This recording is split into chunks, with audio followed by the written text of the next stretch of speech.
Estimadas amigas, estimados amigos, bienvenidos a este seminario internacional. Creo que la clave del éxito y la felicidad está en hacer aquellas cosas que realmente nos gustan, por las que sentimos una vocación auténtica, porque son estas las cosas realmente a las que les ponemos pasión y hacen que el trabajo arduo, diario, sea realizado con gusto y nos permita perseverar en ello.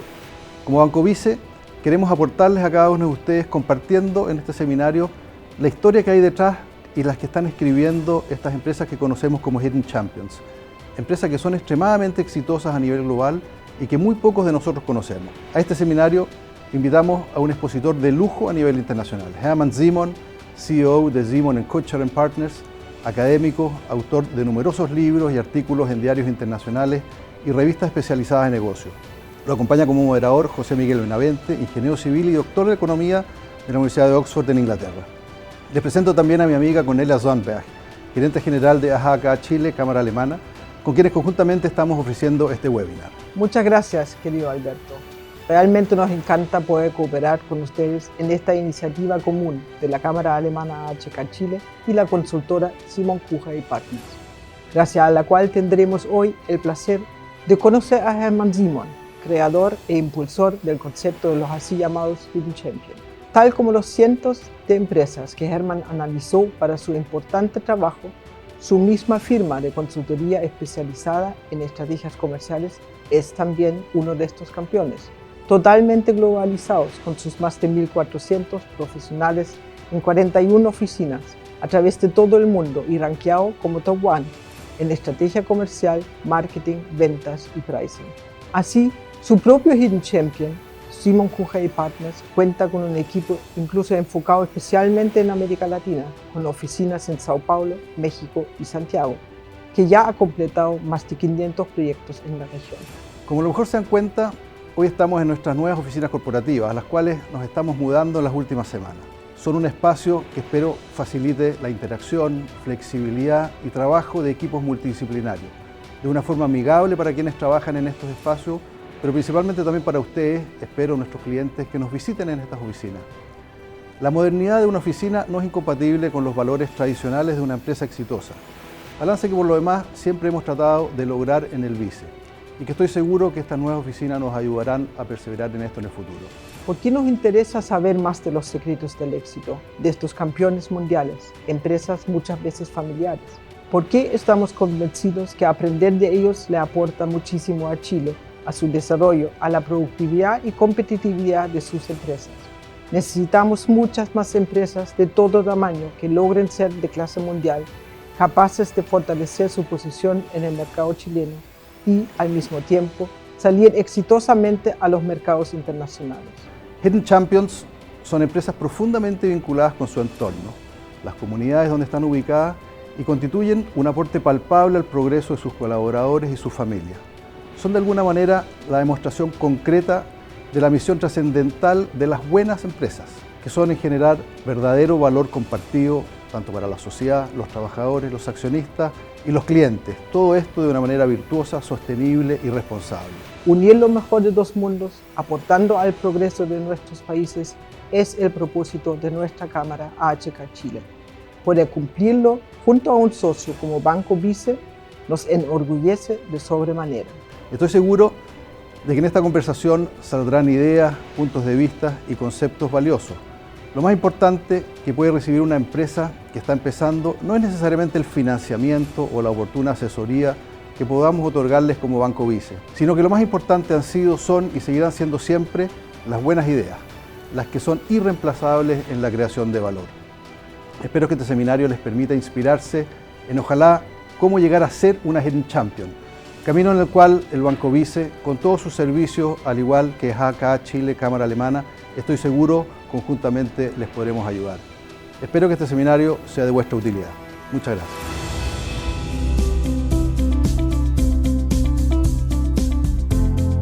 Good morning, everyone. Welcome to this fantastic event that we have today. This one organized by the Chilean-German Chamber of Commerce and the Banco BICE. Today we have a terrific presenter about a very, very interesting topic and very hot in these days that we are in, and we need to know about, this figure in the German economy, what we call hidden champions. So today we have Professor Hermann Simon. He's the founder and honorary chairman of the Simon Koch Partners, and he's been previously professor in Harvard and MIT, and it's an honor for us to have Professor Simon today with us. The title of his presentation will be Hidden Champions, the New Game in the Chinese Century. So Professor Simon, welcome to Chile, and we would glad to have you here, and then the old floor is yours. Thank you very much. Muchas gracias, José Miguel, for this nice introduction. Buenos días, señoras y señores. Pido disculpas por no haber dado esta conferencia en español. Aprendí español en los años 60, pero he olvidado casi todo. So I speak English, the global language, and hope for your understanding. Now I am virtually in Santiago de Chile. I would love much more to be there in person. And we had been discussing that for years with Claudia Sonnenberg, the managing director of the Chilean Chamber of Commerce. But we postponed it every year until it was too late and Corona came in. So that travel has not been possible. But I still look forward to coming to Chile in the coming years when COVID-19 is over. Now I share my screen and you'll see the topic of my talk, Hidden Champions in the Chinese Century, Ascent and Transformation. And you will see why I talk of the Chinese century and how the hidden champions have developed in the past couple of decades and what the challenges of transformation are in the next few years. Let's look at the globalization in terms of export activities. This slide shows you the absolute exports in the last decade. And you see China is the clear number one. On an annual basis, China became in 2009 for the first time the largest exporter. And ever since then, they have been the largest exporter. And in the sum, it's a huge advantage over the US, which is second, and Germany is a close third to the US. And you see all the other countries are much smaller. You may think that Japan is a very big exporter, but that's not true. If we look at the per capita exports for the same period, 2010 till 2019, we see a very different picture. There, Germany is far ahead, Korea is second, and especially the other European countries, France, Italy, etc., are much lower than Germany, though they are in the same geostrategic location. The distance to the big markets, Asia, America, is the same as for Germany, but still their exports are much lower. So if we look at these two export indicators together, per capita exports and exports in absolute terms, we see that China and Germany are the winners of globalization. Very different from most of the other countries. What is behind this? Are large corporations responsible for the export success of China and Germany, or is it something different? And most people think it's large corporations which determine export performance. And they're right for most countries. Here, I show you on the horizontal axis the Fortune Global 500 companies, the largest companies in the world. And on the vertical axis, the exports. And you see, for most countries, USA, Japan, France, Korea, it is an almost linear correlation between the number of large corporations and the export performance. There are two exceptions, China and Germany. What is different for them, for these two winners of globalization? The role of mid-sized companies. In China, 68% of the exports come from mid-sized companies, and in Germany, it's about the same percentage. So this slide tells us, yes, you need large corporations, but in order to really excel in exports, you need additionally very strong mid-sized exporters. And these are the hidden champions. What is a hidden champion? A company which belongs to the top 3 in the world, has a revenue of less than $5 billion, and is not known, so hidden in the public. Now you may say $5 billion, that's not exactly what we call a mid-sized company in Chile or even in Germany. That's the upper threshold. The average revenue is much lower, around 500 million. But you have to see this size in the global context. The Fortune Global 500 have an average revenue of 64 billion, and the smallest of them still crosses 25 billion. So we have here a new category of mid-sized companies, which we call Mittelstand in German,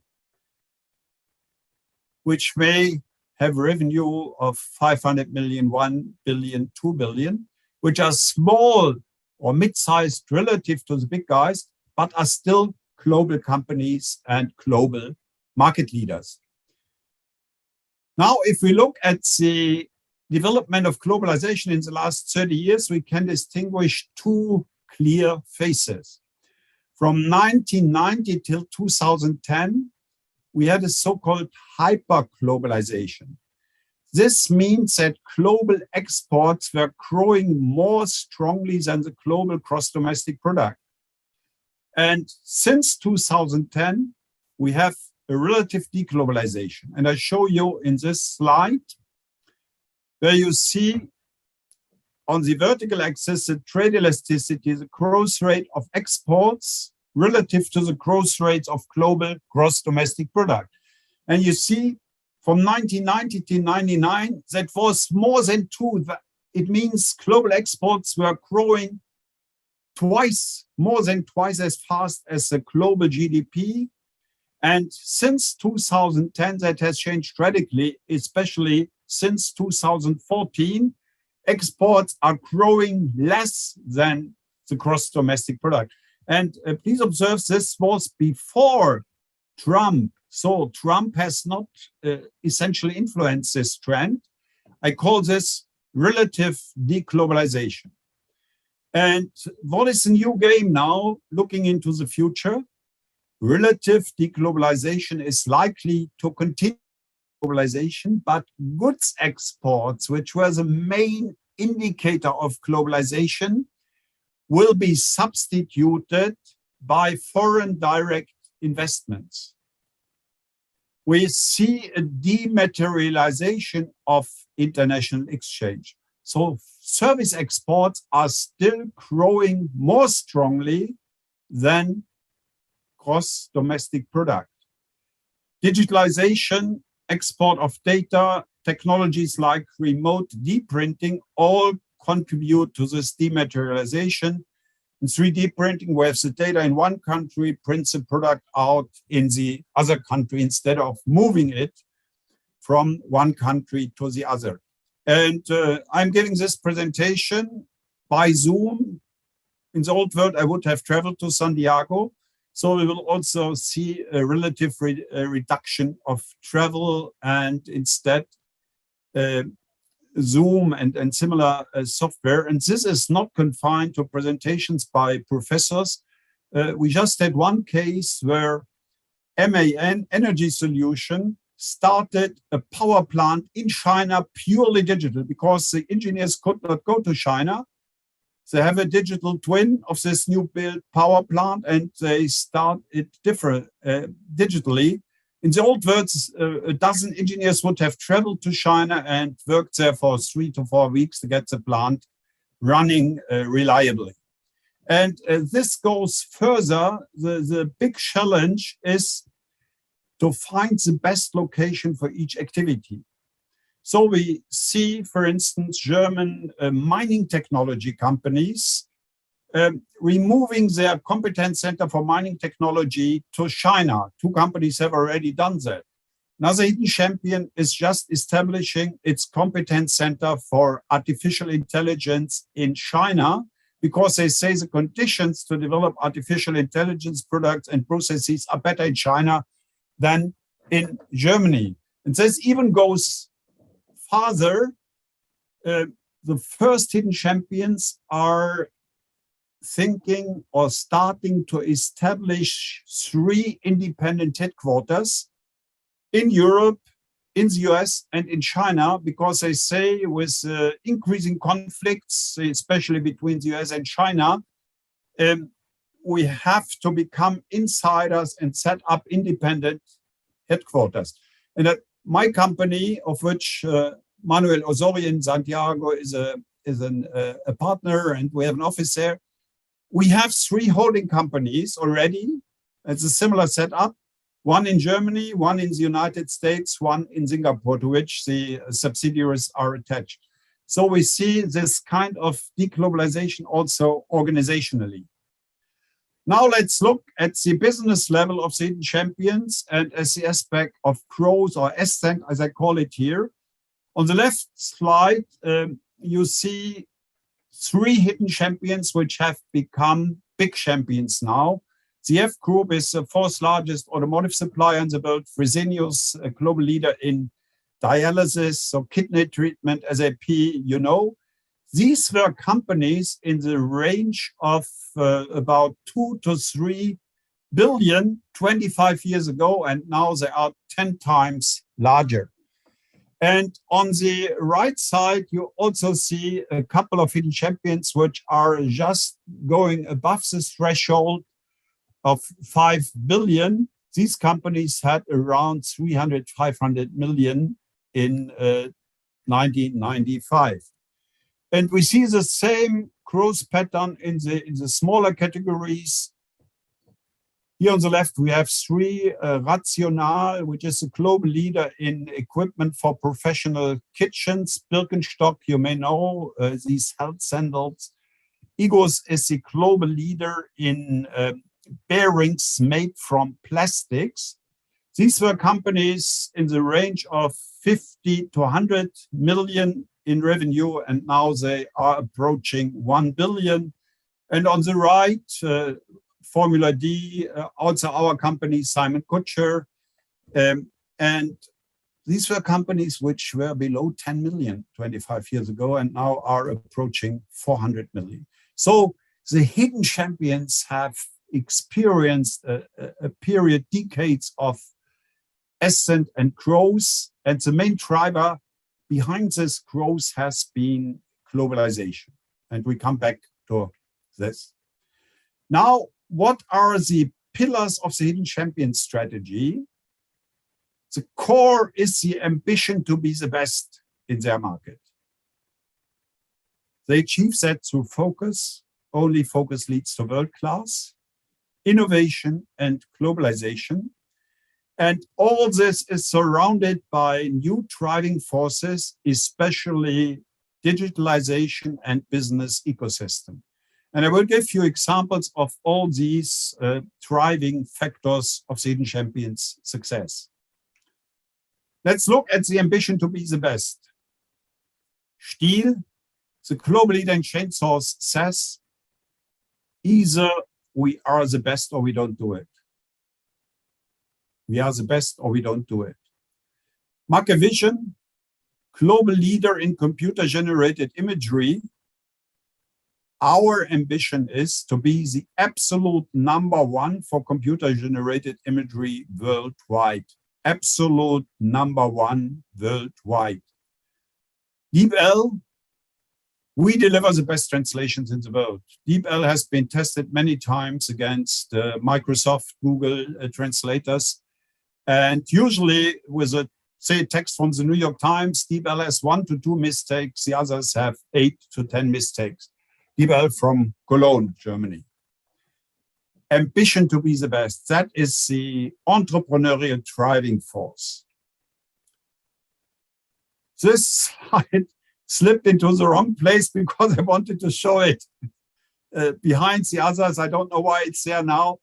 Just to give you some numbers of Chile, exports 71 billion, number 44 in the world in exports, per capita exports $3,750. The German number is about $18,000 as the #1. But what is interesting under the Hidden Champions aspect is that Chile is the #1 exporter in many products, in copper ore, in molybdenum ore, pitted fruits, etc. And I think that is a starting base if you do not only sell the raw material, but go deeper in the value chain and create higher value products from these raw materials. Lithium is even not shown here, so the largest lithium company, SQM, is also in Chile. So we go back to the strategy of the Hidden Champions. The second pillar was focus. Again, a couple of examples. TeamViewer, global market leader in screen sharing. We focus on online collaboration and remote support worldwide. Nemetschek, global leader in software for architects and engineers, focus on one thing and be the world's best at it. Flexi, world market leader in retractable dock leashes. We only focus on one thing, but we do it better than anyone else. This is a seemingly simple product. It's actually not that simple. And Flexi has a global market share of 70%. Only focus leads to world class. But focus has a disadvantage. It makes a market small. If you sell retractable dock leashes only in Germany or in Chile, that's a very tiny market. How do you make it big? By globalizing. And this slide shows you the globalization of Kärcher, the world market leader for high-pressure water cleaners. They started in the 70s, and ever since then, they have added 1 or 2 countries to their global network. And they are in all these countries with their own subsidiaries. That's a core element. They do not go through distributors, etc. They do it through their own presence in these markets. And here we see a big difference between German and Chinese hidden champions. In the left column, I show a couple of German hidden champions, and you see they are usually represented in more than 50 countries with their own subsidiaries. On the right side, a selection of Chinese, and they have usually less than 10 subsidiaries. So the Chinese are in a very early stage of globalization, but they are coming. We will see that later. Whereas the Germans are already very far advanced in the global presence. Now, the new rules of the game and driving forces, obviously innovation, more important than ever, digitalization, business ecosystems, and sustainability. And I will again show you a couple of cases from these driving forces. Innovation, the hidden champions spent double the industry average on research and development. Innovation starts with investing, with spending money. More important is the outcome. They have 5 times more patents than the average company. So they are really very, very productive.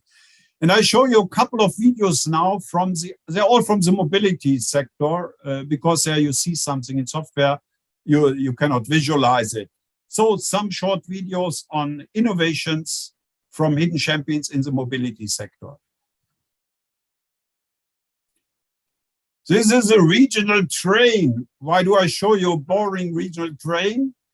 This is the first hydrogen-powered train in the world, which is now running since 2 years on a daily basis between northern German cities. The first hydrogen-powered train in the world.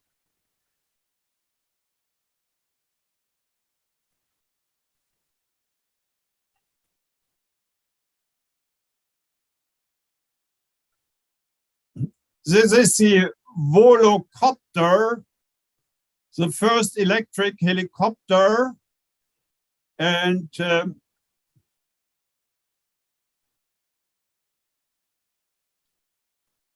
Volocopter, this was a maiden flight in Stuttgart. Volocopter just got projects from Singapore, Dubai, to create the first autonomous air taxi system. That will take a couple of more years, but it's on its way. Volocopter.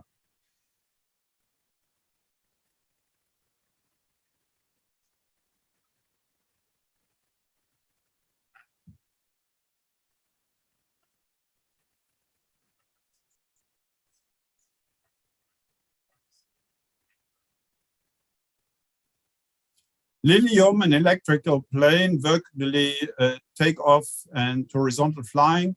They just went public a few weeks ago in New York, a German company. Most of these high-tech companies go public in New York, and they are valued at 4 billion. Lilium.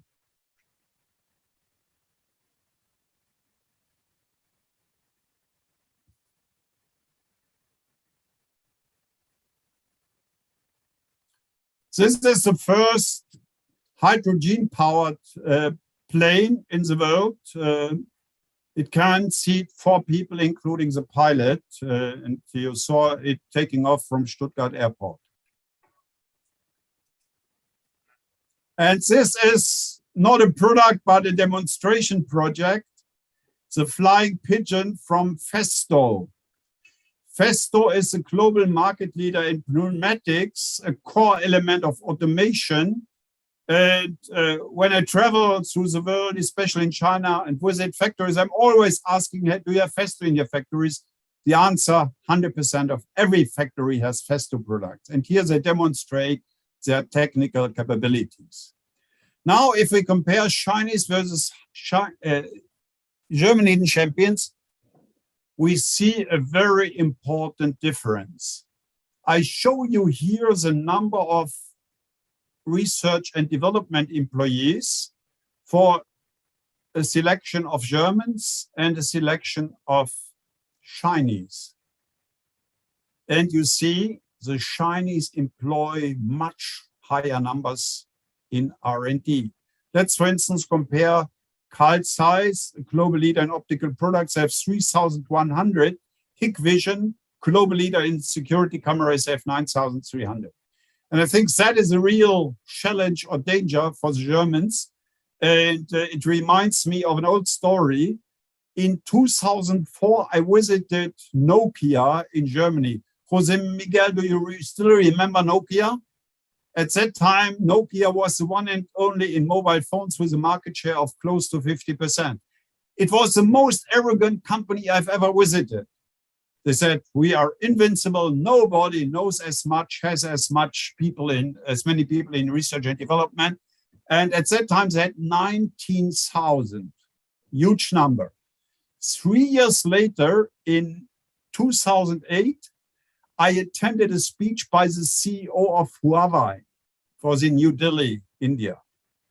And he said, we have 52,000 employees in research and development.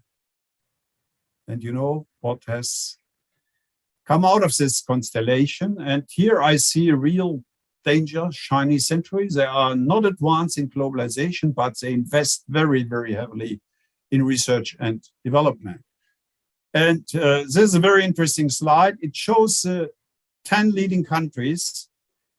Now, in 2004, China is coming, the violet, pink. In 2012, they're overtaking Germany. 2016, they overtake Japan. And today they are number one. And these are international patents, not low-value patents registered in China, international patents. Digitalization. Here I distinguish between B2B, so industrial, and B2C, consumer digitalization. In B2C, that's a purely American and Chinese game. Germans do not play a role and will not play a role. Industrial processes are much more complex than consumer processes, and there the hidden champions are very often leading. To give you a few examples, I mentioned TeamViewer already. Remote screen sharing, their software is installed on more than 2.5 billion devices. You probably have never heard of LSTM. That stands for long short-term memory. That is the software behind Siri of Apple or Alexa of Amazon. It's installed on more than 3 billion smartphones. LSTM, invented by Professor Schmidhuber from the Technical University of Munich. DeepL, I mentioned already, is the best translation system in the world. Celonis is a global leader in so-called process mining, valued at $11 billion. In autonomous driving, 40% of all patents over the last decade come from Germany. And just to give you a case of a small hidden champion, MK Technology, that's a company with 25 employees, and they make special systems, very high tech, for so-called investment casting, and have sold 6 of these systems to SpaceX, the rocket company of Elon Musk. And these 6 MK systems replace 1,000 3D printers, large 3D printers. And on these MK systems, the combustion chambers for the Mars rocket of SpaceX are manufactured. So we see excellent companies in the B2B digitalization space. And I go back one because I would like to ask Jose Miguel to guess, how many suppliers does Apple have in Germany? Unmute, Jose Miguel. Yes. How many suppliers does Apple have in Germany? Don't know. Between 20, 40, something like that? Yeah, that's what most people think. Here is the actual number. 767. LSTM is one of them. I mean, it's unbelievable. You would not know any of these companies. But you also have to consider that in an iPhone, there are more than 800 patents. So behind the visible, so in the hidden area, these hidden champions are very strong, even in digitalization. Very important new driving force, business ecosystems. These are corporations of independent companies which together achieve something which an individual company could not achieve. Here I have a big business ecosystem, extreme ultraviolet lithography, EUV for short. The customers for these systems, which cost billions, are the foundries and the integrated device manufacturers, Intel, Taiwan Semiconductor, etc. And ASML makes these systems, and they have 2 key partners in the ecosystem. Trumpf, which is a global leader in industrial lasers, they contribute the laser. This laser has 450,000 components and weighs 17 tons, the laser alone. And the optical system of size is equally complex. So this ecosystem has a monopoly. Nobody else in the world can make these. It's a hot political issue because Americans tell them not to deliver to China. They have practically a monopoly for these EUV systems to make the chips smaller and smaller. I mentioned MK Technology Investment Casting Systems. This is now a small company which achieves remarkable things. And they also do that in an ecosystem. The customers here are, I mentioned, SpaceX or PCC, that's a global leader in turbine plates, General Electric, etc. And MK is the leader in a technical business ecosystem with partners from China, from Russia, from France, also from Israel. And together they achieve these global market leadership products. Last new driving force, sustainability. Some people say sustainable is the new digital, and they may be right. Hidden champions are leading in sustainable technologies, be it recycling, remanufacturing, new materials. And Germany has a competitive advantage there because we have the strictest regulations. So this is a new opportunity for us. My last point, employees and leaders. So the inner strengths is what characterizes them: high qualification and motivation. The hidden champions invest 50% more in permanent continuing education than the average company. A culture of top performance. You remember ambition to be the best. That must be shared by the employees. High employee loyalty, an extremely low annual turnover rate of 2.7%. The average for Germany is 7.3%. Other countries, it's much higher. And then very strong leaders who stay at the helm of these companies for a little over 20 years on the average. For large companies, this average tenure is 6 years. That tells you everything about long-term orientation. So again, a general comparison between German and Chinese. The Chinese will be the biggest challengers of the Germans. Global presence, the Germans are far ahead, high, Chinese low. Global brands, the Germans have also strong brands, of course, only in their niche target groups, not in the general public. China is still very weak, just in the beginning. Growth rate, the Chinese very high, they grow very fast. The Germans grow medium, we have seen over the years that is adding up as the Chinese grow faster. And behind that, we have already seen the research and development resources, more people in China.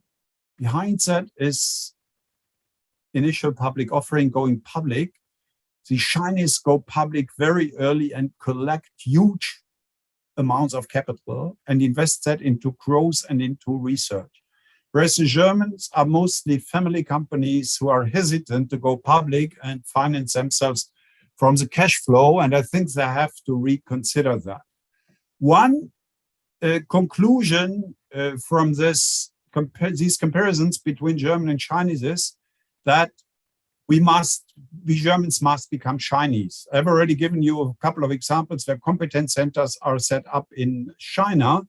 We must operate under the same conditions as the Chinese do, but the Chinese must also become Germans. All Chinese automotive manufacturers have design centers in Germany because Germany seems to be leading in automotive design, especially for premium cars. And just before Corona, I had a meeting with 100 Chinese automotive suppliers. They said, we all want to come to Germany. So we will see a total reconfiguration of the global value chain. This includes, of course, America and Chile and each country. For instance, the huge gigafactory of Tesla is just opening in December in close to Berlin. And a huge battery plant by a Chinese manufacturer is built in Thuringia. Intel has announced that they want to build 8 gigafactories in Europe, 3 or 2 of them in Germany, with each an investment budget of 10 billion euros. So we see this replacement of exports by direct investments. This is just a little story. In China, there's a big fans of the hidden champions concept, and Together with an entrepreneur, we established the Hermann Simon Business School, which is devoted to this concept. And it's open to international students, so maybe someday we also have students from Chile. And let me conclude to show you that what I told you is not just an academic speech of a professor, but of a practitioner, because I left the university after 16 years and founded Simon Kutscher & Partners. Dr. Kutscher was my first doctoral student, and we followed the Hidden Champions strategy one-to-one. Our goals, market leadership and growth, so also being the ambition to be the best in our market, focus only on the market side, strategy, marketing, sales, pricing, and global presence. These were our strategic pillars. What has come of it? This is the company growth in terms of revenue. This year, we will probably have a revenue of 419 million euros, and we have now around 1,700 people. Ambition to be the best and globalization. We have 41 offices in 26 countries. One is in Santiago de Chile, led by Manuel Osorio. And ambition to be the best in a couple of countries in studies there. We have been recognized continuously as the number one in our focus field, marketing, sales, pricing, branding, etc. But we are not in the other field. We are not in cost cutting, in restructuring, etc. Focus, only focus leads to world class. So I can tell you from my own experience, the strategy works. And here are our guys from Santiago and from Latin America who are happy to help you when you have a problem in our focus area. So that was it. Let me summarize. Globalization evolves from exports to foreign direct investments. Finding the best location in the world for each activity is a new big challenge. The hidden champions have the ambition to be the best. Only focus leads to world class. Avoid diversification. Globalize. And globalize means you have to be strong in the first global league because that's 60% of the global gross domestic product. Do not imitate, innovate, invest in R&D. Digitalization, for mid-sized companies, it's better to focus on B2B. The other markets are too large. These are American and Chinese games. Business ecosystems are becoming more and more critical to master complexity. Sustainability can become the new digital. And on the employee side, create a culture of high employee loyalty.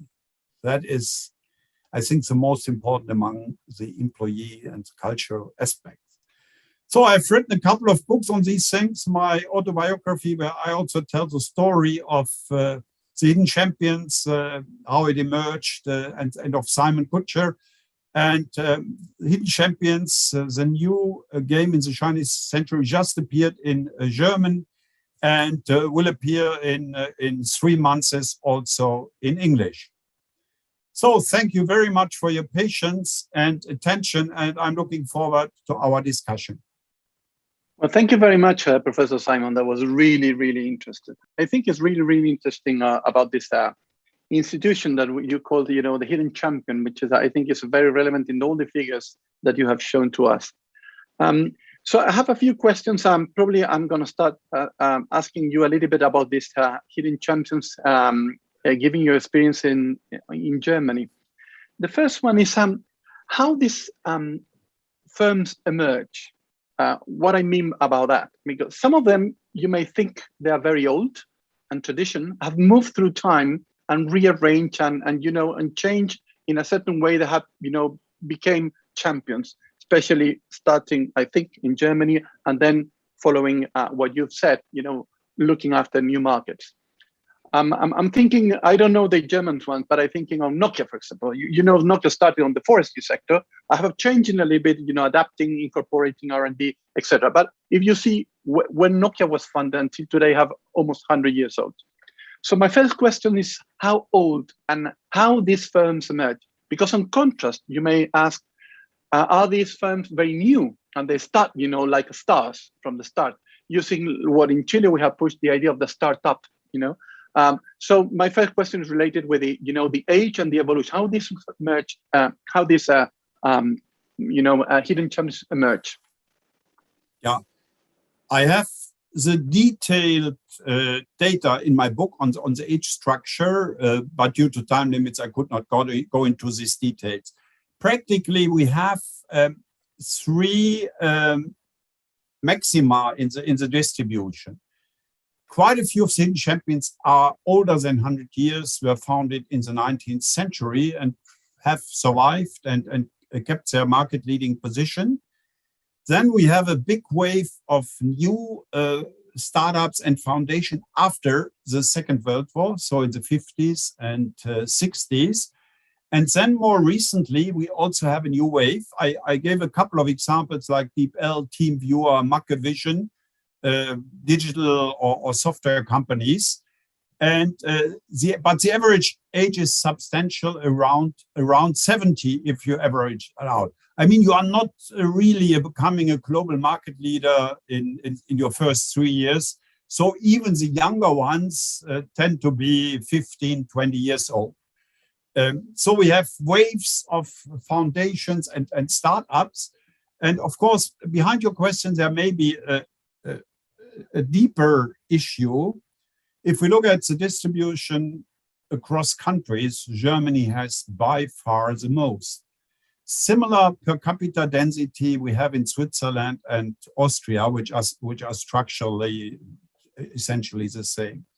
Why is that so? And there are many reasons, but just to give you two. Unlike France, Japan, the United States, Germany has not been a nation state until 1918. Until 1918, we had 23 monarchies and 3 republics. So mini states, and every entrepreneur who wanted to grow, if he was in Munich, did business with Stuttgart. Munich was the kingdom of Bavaria, Stuttgart was the kingdom of Württemberg, or Saxonia was the kingdom of Saxonia. So it seems to have gone into the DNA of German entrepreneurs to go international very early, very different from France or Japan or the United States. Another reason is that in many regions, we have had special competencies for centuries. For instance, in the Black Forest, there was a watch and clock making industry that has disappeared. But these were fine mechanical competencies, and they applied them to a new industry, medical technology. So we have now more than 500 medical technology firms in a small area in the Black Forest. Or in Göttingen, a university town in northern Germany, we have 39 measurement technology firms. How come? The mathematical faculty of Göttingen has been leading in mathematics for centuries. And these companies emerged from the laws the mathematicians in Göttingen detected. It's similar to the process you see in Stanford with the Silicon Valley. And a third factor, which is very important, is the German vocational training system, Berufsbildungssystem. Because with this system, we educate the best qualified workers in the world. Many countries have tried to imitate that, but it's not easy. It's tradition, it's public-private partnership, so complex issue. So these are some of the factors why we have so many hidden champions compared to other countries. Very, very fascinating, and as it's very idiosyncratic, as you already mentioned. But still, we can learn a lot about the German experience about this. My second question will be related with this one. Is you mentioned in some of your presentation, but I want to go slightly deeper on that. I have the feeling that most of these hidden champions are heavily related with families. They are not in the way they are not only legally organized, but I mean the way this organized, the organization, I think from the start, was heavily based on a family framework. And my question is, as the time evolves, this still is related with families, or now it has become a more open in terms of, different persons have, invest through sharing or open market, etc. So how relevant was the family constitution, related with this middle, hidden champions?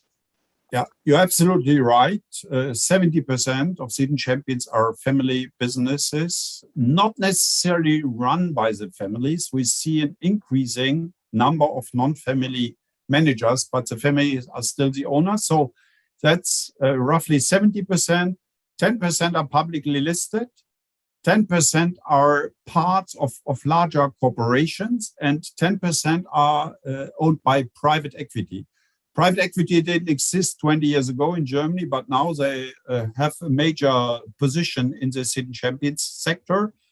And as I said, I encourage more families to go public instead of selling them. I'm always disappointed, just to give you one example. A company called Kroman Engineering, they are in the automation space. Mr. Kroman was the founder. He had no succession in the family, so he sold the company in 2017 to Tesla. This year, Tesla threw the name of the founder out and had already separated from the founder earlier, and now it's Tesla Automation. And I find that a pity if such a great company is just becoming a part of a huge corporation, and they often destroy the corporate culture. They impose their system on these hidden champions. But the temptation to get a lot of money from the big guys is obviously too strong. Yeah, very, very interesting. I was thinking as you can imagine, in Latin America, there are not several of this kind of firms, especially they are related with the size of the market, firstly, and I think. But still, you have several, cases. One of the things very interesting is the firm who does the glasses of the Tesla cars is in Peru, which is very interesting. So it's a good case to see how this will evolve in the future. But I think it's going in the line that you already mentioned. I have a third question, which I think May I make a remark on this? Yes, if somebody comes from Chile and uses as an excuse that Chile is further away from the main markets, I don't accept that. No. I know hidden champions all over the world. Just to give one example from the most remote, what is the most remote country? That's New Zealand. And the global leader in electric fences for cattle and sheep is a company from New Zealand, because they have 70 million sheep there. Everywhere you see electric fences, and so they globalized. And I have companies from South Africa, or an interesting case is also a company from Malaysia, Top Glove. Malaysia is a global leader in caoutchouc, in natural rubber. They don't only sell the natural rubber, but they make gloves, rubber gloves, disposable gloves of it. And the number one is Top Glove, global number one. And they have a couple of others, which are also very large. Malaysia has 70% of the global market for disposable, not reusable, rubber gloves. And that is the way for these countries to go, for emerging countries. If they have a base in raw material, they should go further down the value chain and make more valuable products than just selling the raw material. And for lithium and the other products I mentioned, that's an invitation for Chile to do that. Well, you're absolutely right. I mean, when you're competing on natural resources, you're competing costs, and then distance have an effect. But when you're competing in more sophisticated products, you are in a commodity market where you don't have control of the prices. Exactly. Yeah, you're absolutely right. If the Chinese or the people in Hong Kong open a new mine for something you are offering, your prices may collapse, and you have no control over the prices. Exactly. If you sophisticate, you go lower, as you said, more sophisticated, more intense in knowledge, more intense in R&D and innovation, then you became, cost. It's not you're not competing cost. You're competing, on the final market. Yes, exactly. Yeah. My third question related with the experience you already have and showed about the hidden champions is and which is very interesting in Chile is especially under the current conditions is the role of the state. In a more dynamic view, as you already mentioned, they have evolved, some of them 100 years, some of them only 40 post Second World War, and a few other ones in the last 10 years. What have been the role of the state, if the role has played any role? I'm thinking on, you can think on the financial area. You have, a development bank, very known in Germany. You also have, in the providing of, as you already said, Göttingen University in terms of, human capital formation, which I think is very, very relevant as well. In terms of ruling of the game, setting, the rules of the game and competition. If there are any dimensions that the state have played, if so, in terms of, that could, this kind of firms like, this hidden champions have emerged. Yeah. In terms of strategy, market strategy, technology strategy, the state has not played an important role. I asked in my studies, hidden champions, how important was the government for your success, and only 14%, so 1 in 7 said that the government was important. But there are certain areas, and you touched one. One is education, especially the vocational training, where the German dual system, the vocational training schools are run by the government, and the apprentices are employed by private companies, get a modest salary. And this combination of practical and theoretical education, I think, is, as I mentioned already, is one of the pillars. There's another important aspect, that's inheritance tax. Essentially, if you inherit a company and you continue running it for 7 to 10 years or longer, you don't pay inheritance tax. And we see that in countries where the inheritance tax is high, a Mittelstand, mid-sized sector does not develop, for instance, in France or also in the United States. So avoiding factors which impede the development of hidden champions and mid-sized company is as important as giving positive support. And then there is one more very specific sector which also plays a role. That is a Fraunhofer Society. We have 4 large research societies in Germany for basic research and for different fields, and one is for applied research. And that is a Fraunhofer Society, which employs about 30,000 scientists and engineers, and they're all specialists. There's one in wind power, one for solar, and very often the mid-sized companies are cooperating with. Let me just give you one example. One hidden champions is ARRI, ARRI, the global leader in professional film cameras. Until about 15, 20 years ago, these were 35 millimeter chemical film cameras. So the film was a chemical product, a la Kodak.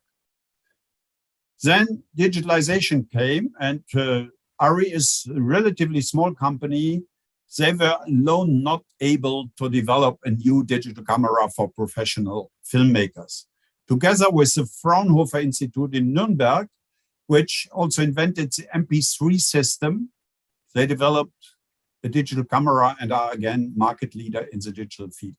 So there are certain areas, vocational training, this applied research where the government plays a role, but not for market development in other countries, also not for finances. That may help in certain phases, but in general, it's not critical. Finance does not help you if you don't have the technical competencies and the marketing competencies to develop the market in China or in Latin America or wherever it is.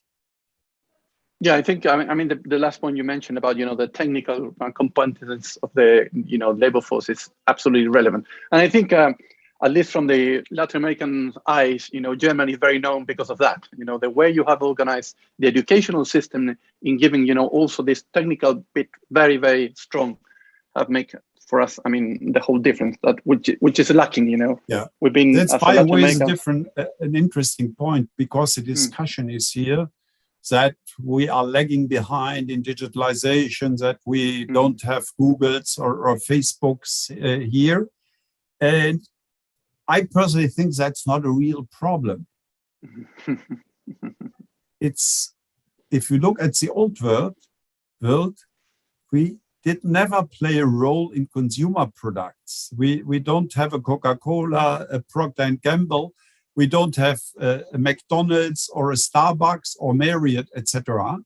But we are very strong in industrial products. And if we can conquer or defend the same position in the digital world, that we are leading in industrial digital processes and product, that's fine. We are a small country. I mean, Germany is 1% roughly of the global population, so we cannot cover and serve every market. And the mass markets in digitalization, again, an example, Uber tested its system in San Francisco for a couple of years.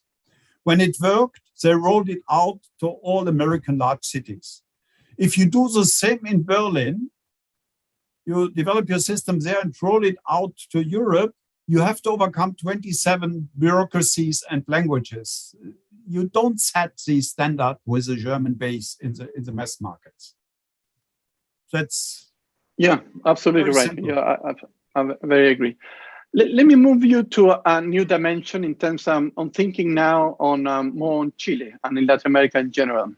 Given your experience about this hidden champions, which I think is very, very interesting as a case.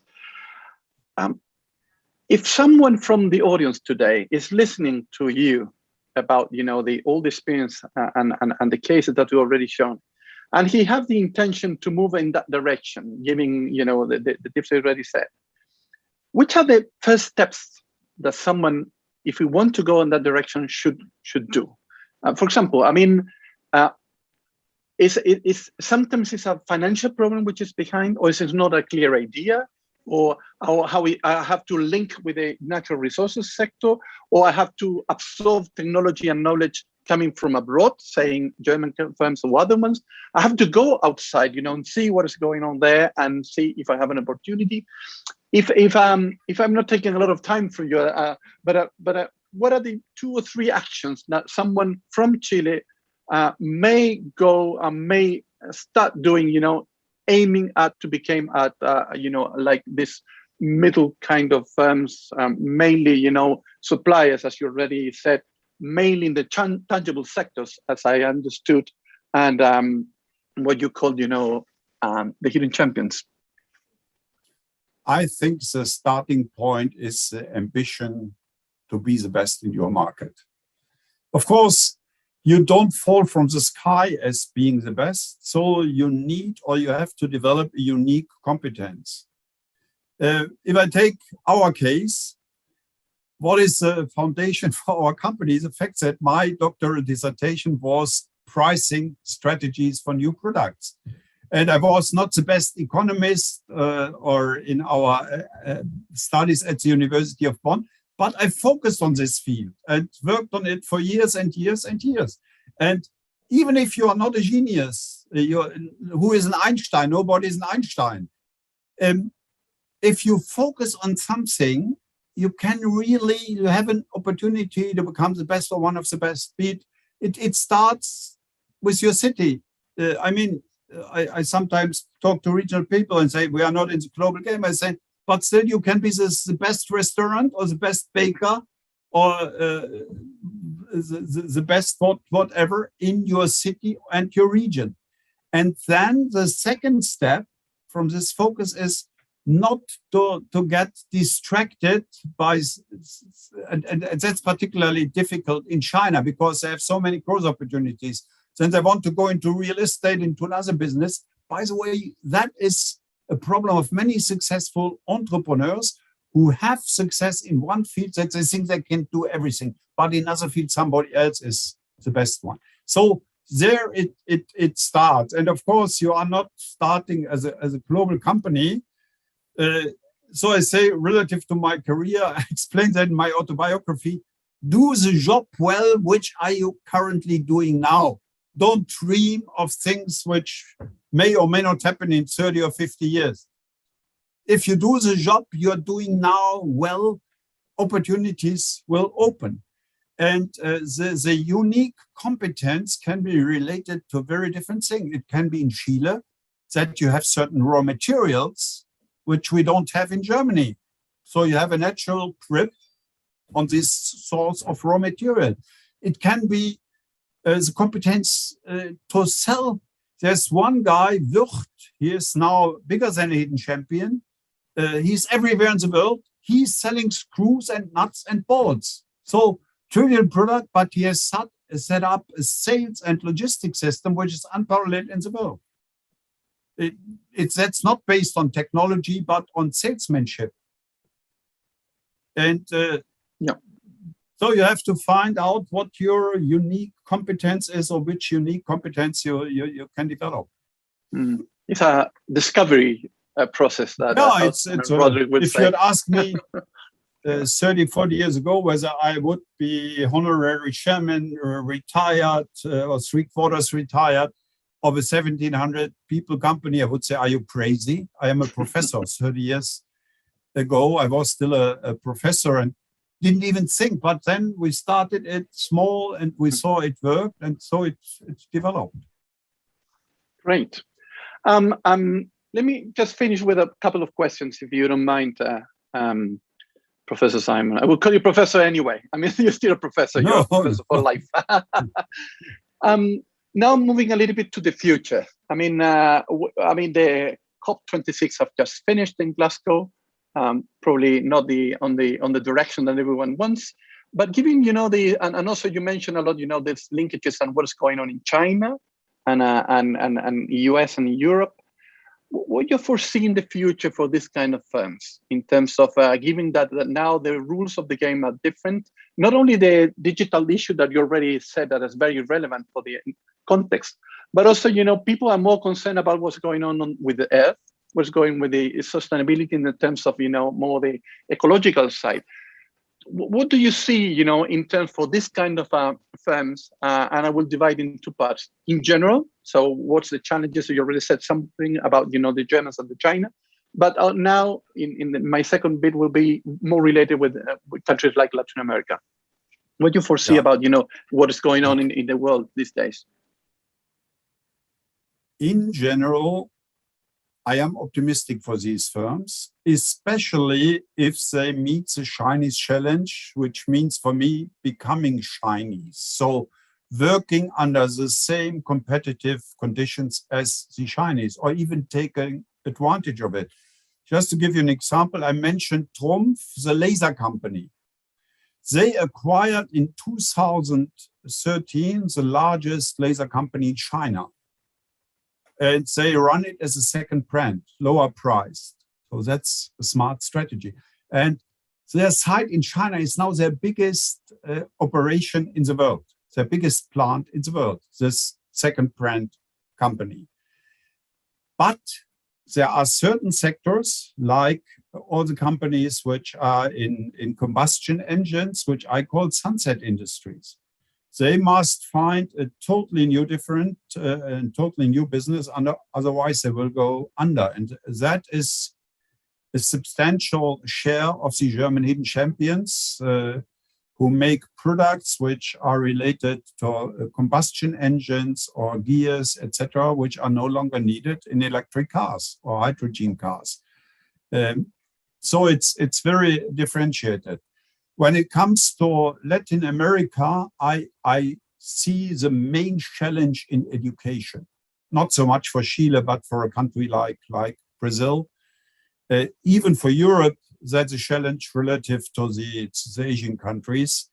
But Latin American countries must upgrade their competence and education level. And for Chile, of course, I see big opportunities in the raw material and going further down the value chain. And I think that seems to be a little critical with the integration and investments of foreign companies. when I think Albemarle is also a US company. Is that right? Or is that a Chilean company? SQM is Chilean in lithium. And Albemarle is also Chilean? No, it works in Chile, but it's not Chilean. Yeah. Have a foreign And property. how about these companies from Canada who wanted to invest LICO and Wells Materials? There seems to be strong opposition against these companies to develop these lithium reserves. So I think you should be open. You should invite international investments. I mean, we have given advice to many Chinese industrial parks how to attract investors. It doesn't matter whether the headquarters is in your country. What matters is that the value is created in your country, that the competencies are brought to your country. And one factor I cannot judge where Germany has a major weakness is attraction of top talent from all over the world. We have it in our football teams. Bayern Munich has probably 11 players from 11 different nations. But in our universities, in the companies, we are lagging behind, and the Americans are beating us on that front. And that's probably similar for South America. And with our demographics, we need many young talents. We have a lot of immigration, but not well-educated people, mostly from Middle East, etc., which don't help us on the qualification level. There's a challenge is that we integrate them better and educate them better. Well, I think have been fascinating your presentation, Professor Simon. And I think normally in Chile, when we speak, about, in Spanish would be pymes, which is small and medium-sized firms. Normally we tend to focus on the small side. And normally we miss the middle side firm in the name. So what you have shown to us, is how relevant is this, what in German translation would be this kind of firm who are middle and became very large, as the numbers have shown, but at some point were middle and there were these hidden champions. So I think this new entity, which is a little bit, not very shiny in the, at least in the Chilean productive sector, I think, as you already shown, very, very relevant and have a lot of potential. But it needs several issues that you already mentioned. I think this has been a fascinating talk to us, and we have learned a lot. And I think I will push the audience to follow you and your text and books. And I think they may find some answers about these questions. I wish to express our gratitude and thank you very much, Professor Simon, for being with us today. And I think it's and we will continue, this line of arguments. I think is very relevant for a country like Chile. And also I wish to thank as well, the German and Chilean Chamber of Commerce and the Banco BICE for this possibility. And I just a final word for those on the audience. There was some survey at the end of this presentation and a QR code that you can link and answer the questions from the survey. So, Professor Simon, thank you very much again, and wish you to see you soon. Muchas gracias y a la otra vez. Till next Mal. Ja. Bye-bye. Bye. Tschüss. Auf Wiedersehen. Tschüss.